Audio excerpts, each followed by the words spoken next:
Warahmatullahi wabarakatuh. Kepada yang terhormat Bapak Presiden Republik Indonesia Bapak Joko Widodo, pada yang terhormat Bapak Kepala Kepolisian Republik Indonesia, kepada yang terhormat Bapak Kepala Kejaksaan Republik Indonesia, kepada yang terhormat Menteri ATR BPN Republik Indonesia, kepada yang terhormat Menteri Agama Republik Indonesia, kepada yang terhormat Ketua KPK, Komisi Pemberantasan Korupsi, dan seluruh masyarakat Indonesia. Perkenalkan, kami, nama Agus Supriyanto. Saya adalah silsilah dari keturunan Sunan Kalijogo yang mengelola harta peninggalan aset-aset milik Sunan Kalijogo. Dalam hal ini saya akan melaporkan adanya tindakan penggelapan tanah wakaf peninggalan Sunan Kalijogo, yang mana kurang lebih 10 hektar jumlahnya yang terimbas proyek jalan tol Semarang-Demak. Sejujurnya kami tidak ada masalah dengan proyek jalan tol ini. Jalan tol sudah selesai dan sudah dilewati. Namun yang akan kami permasalahkan di sini adalah adanya maladministrasi yang terjadi dalam tukar guling tanah wakaf ini. Hal-hal yang mempengaruhi adanya penggelapan terhadap tanah ini adalah adanya SK Kementerian Agama Provinsi Jawa Tengah yang memberikan izin perubahan status atau tukar menukar harta benda wakaf Yayasan Sunan Kalijaga Kadilangu sesuai akte Habib Haji Notaris di Surabaya. Ini adalah yayasan baru yang didirikan di Surabaya tahun 2020. Pendirinya adalah Agus Rianto. Akan tetapi yang ditukar gulingkan itu adalah harta milik Yayasan Sunan Kalijogo yang sertifikatnya milik Yayasan Sunan Kalijogo tahun 99. Pertanyaannya, atas dasar apa Kepala Pemerintahan Provinsi Jawa Tengah ini yang bernama Dr. Musta'in ini bisa memberikan izin? Karena kenyataannya harta benda wakaf ini adalah milik Yayasan Sunan Kalijogo tahun 99, sesuai petikannya adalah SK Kepala BPN nomor sekian milik Yayasan Sunan Kalijogo huruf O. Makanya di sini ada indikasi terjadi maladministrasi, dan di dalam akte pelepasan hak di sini yang bernama Agus Rianto dan di sini Raden Rahmat mengaku sebagai wakil dan nadir Yayasan Sunan Kalijaga Kadilangu. Pertanyaannya, sejak kapan kantor KUA mana yang mengeluarkan sebagai wakil dan nadir? Menurut saya tidak ada. Artinya bahwa orang-orang ini telah melakukan penggelapan harta benda wakaf Yayasan Sunan Kalijogo tahun 99 dengan mengaku wakil dan nadir, artinya memasukkan keterangan palsu ke dalam sebuah akta otentik. Ya. Ini yang dilakukan di sini. Pihak satu adalah yang namanya Diah Ramawati sebagai PPK, pejabat buat komitmen dari Kementerian PUPR. Dengan adanya akte ini berarti juga adanya tindak pidana korupsi. Karena apa? Karena ini adalah keuangan negara yang disalahgunakan. Karena harta yang milik Kalijogo ternyata yang menjual adalah yayasan baru yang namanya Kalijaga yang didirikan di Surabaya. Setelah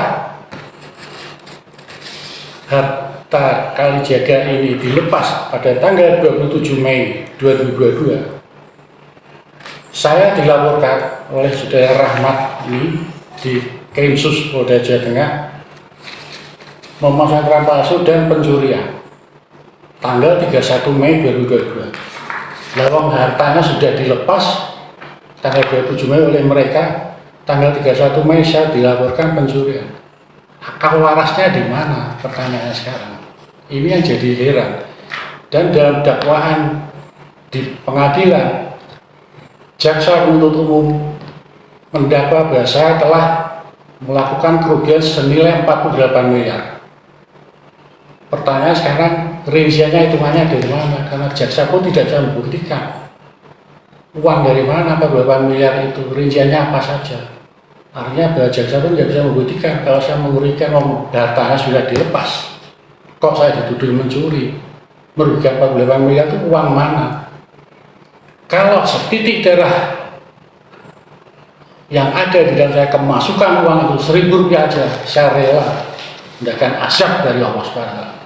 Tetapi kalau ini tidak terjadi dari saya dan saudara saya yang dituduh, maka semoga azab ini kembali kepada pelaku-pelaku para mafia tanah ini. Karena itu harapan saya, Bapak Presiden, Bapak Kapolri, Bapak Kejaksaan Agung segera untuk menuntaskan permasalahan ini. Kami harap untuk menghormati tanah wakaf ini milik Sunan Kalijogo. Kita tahu Sunan Kalijogo ada seorang guru suci tanah Jawi, seorang guru yang memberikan suri teladan kepada raja-raja Mataram Islam. Bahkan Bapak Proklamator Republik Indonesia, Bapak Soekarno, adalah masih darah keturunan dari Sunan Kalijogo dari Panembahan Notoprojo yang makamnya ada di lokasi di sini. Itu artinya apa? Jika Sunan Kalijogo tidak terlahir di Indonesia, maka tidak akan ada NKRI.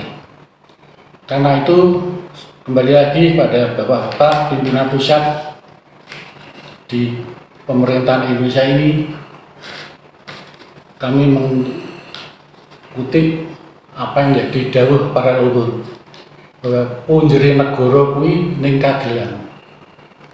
Artinya kalau negara ini pengen aman, ya selesaikan dulu lah permasalahan yang di kadilan ini. Kita hormati tanah peninggalan Sunan Kalijogo, keturunan Sunan Kalijogo, dan yang mengurusi tanah-tanah ini. Saya tidak rela, akan saya lawan terus perbuatan zolim dari orang-orang ini. Karena itu kami sekali lagi mohon kebijakan dari Bapak Presiden dan para pimpinan-pimpinan pusat yang ada di pusat, mohon untuk diselesaikan permasalahan ini, terutama pada Yayasan Sunan Kalijaga. Ini yayasan baru yang telah menggelapkan harta peninggalan milik Sunan Kalijogo. 2 bulan yang lalu saya juga telah berkirim surat kepada Bapak Kabar Eskrim Komjen Purnawirawan Wahyu Widada dan pada Ketua BWI Pusat. Saya permasalahkan tentang adanya Yayasan Sunan Kalijaga yang mendapat surat keputusan dari BWI Pusat. Ya, di sini yayasan ini telah menerbitkan sebuah tiket wisata makam Sunan Kalijogo. Artinya pengunjung makam Sunan Kalijogo ini dikutip oleh yayasan ini senilai kurang lebih 130 per bis. Kami dikomplain oleh seluruh pengunjung yang datang ke makam dengan adanya munculnya karcis ini. Nah, kami tidak tahu menang. Ternyata ini ada sebuah yayasan yang menamakan diri Yayasan Sunan Kalijaga, yang dipakai dasar adalah SKBWI 008, ya, ini nomornya ini, yang ditandatangani surat dirinya oleh Profesor Dr. Muhammad Nur. Kami juga ingin dalam kesempatan ini kepada Bapak Profesor Dr. Muhammad Nur selaku Ketua Badan Wakaf Indonesia untuk meninjau ulang lagi SK yang telah Anda berikan pada Yayasan Sunan Kalijaga ini. Yang dalam surat ini ketuanya adalah yang namanya Kristiawan Saputra. Karena dalam peristiwa ini saya mencari adanya penipuan. Kenapa karena penipuan? Karena SKBW di sini memberikan penggantian nanti adalah pada Yayasan Sunan Kalijaga Keadilan. Akan tetapi di sini namanya Yayasan Sunan Kalijaga. Ini berarti pemalsuan. Penipuannya SKBW dimanfaatkan oleh yayasan, oleh kelompok orang-orang ini. Artinya mereka mengutil ya dana dari masyarakat, adanya tindak pungutan liar. Jadi unsur pidananya terpenuhi. Harapan saya pada Bapak Barreskrim untuk segera menindaklanjuti. Apa yang dilakukan oleh yayasan ini adalah perbuatan yang dolim, yang tidak benar dan melanggar hukum. Karena itu sekali lagi pada Bapak Presiden, Bapak Kapolri dan Kejaksaan Republik Indonesia dan Menteri ATR BPN untuk segera, harapan kami menindaklanjuti apa yang telah kami sampaikan, kami laporkan, karena semua ini keterangannya adalah data, bukti, bukan hak, bukan ngarang-ngarang. Dan yang terakhir, kami menghimbau kepada para pendekar hukum di Indonesia, kami minta untuk mengawasi proses permasalahan ini. Demi apa? Demi itu menjaga nama besar Sunan Kalijogo. Bukan demi itu kami, tapi itu nama Sunan Kalijogo yang harta benda wakannya ini telah diselewengkan selama ini. Demikian yang kami dapat sampaikan. Kembali lagi saya ucapkan terima kasih atas perhatian semuanya. Wabillahi taufiq wal hidayah. Wassalamualaikum warahmatullahi wabarakatuh.